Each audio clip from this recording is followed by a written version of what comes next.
आज मैं ऐसे व्यक्ति के बारे में चर्चा करने जा रहा हूँ जो अपने राष्ट्र, परिवार, समाज के हित के लिए बहुत कुछ करके इस संसार से चल बसे।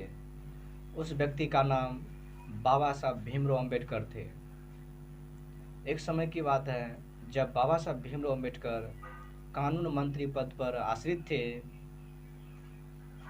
या उस वक्त जब बने थे, तो किसी व्यक्ति के द्वारा सूचना मिलता है कि एक महार जाति का लड़का आईएएस ऑफिसर बन जाता है।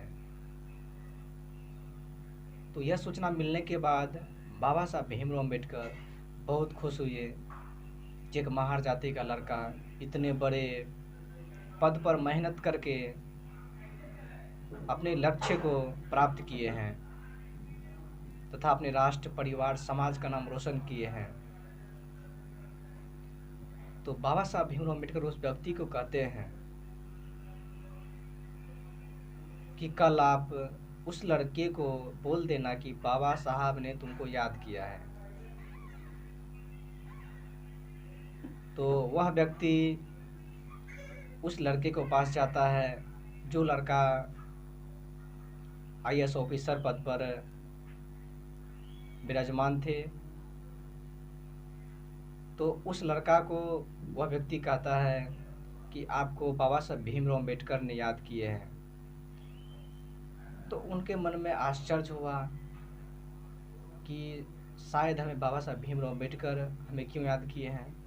शायद उनको कुछ रुपया की या पैसा की ज़रूरत हुई होगी, इसीलिए हमें बाबा साहब भीमराव अम्बेडकर याद किए हैं।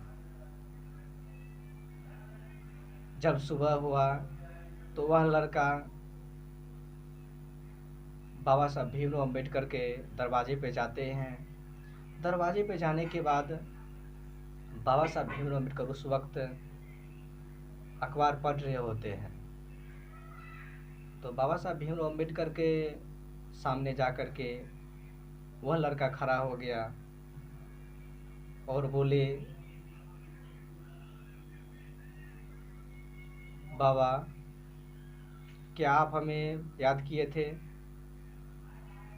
तो बोले, हाँ, हम याद किए थे। तो बाबा साहब भीमराव अम्बेडकर कुछ क्षणों के बाद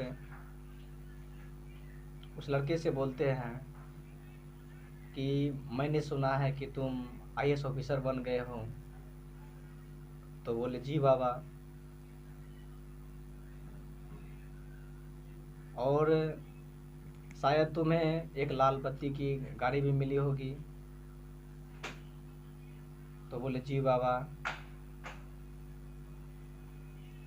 तो बाबा साहब भीमराव अम्बेडकर उस लड़के से कहते हैं,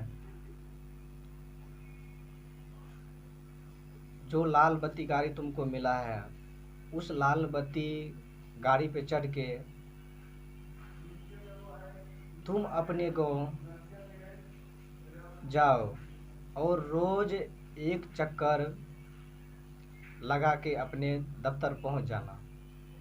तो उस लड़का को मन में आश्चर्य हुआ कि आखिर बाबा साहब भीमराव अम्बेडकर ऐसे करने के लिए हमें क्यों कहते हैं। तो वह लड़का वहाँ से चला गया। चले जाने के बाद वह लड़का को मन में हर वक्त यह बात उत्पन्न होने लगा कि आखिर हमें बाबा साहब भीमराव अम्बेडकर ऐसे बात क्यों कहे। तो फिर दोबारा आए वह लड़का, बोले, बाबा साहब, हमें आपकी बात कुछ समझ में नहीं आई, थोड़ा सा हमें फिर से समझाने का प्रयत्न करें। तो उस लड़का को बाबा साहब भीमराव अम्बेडकर कहते हैं कि जब तुम अपने लाल बत्ती गाड़ी पे चढ़ के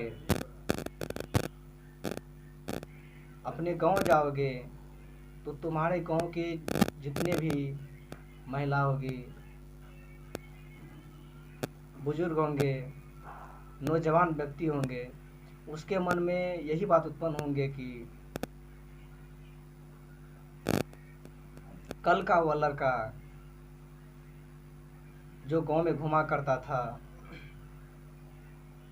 आज वो पढ़ लिख करके आईएएस ऑफिसर बन गया है। और सभी के मन में यही उत्पन्न होगा कि क्यों ना हम भी अपने बच्चों को शिक्षा के लिए जागृत करें।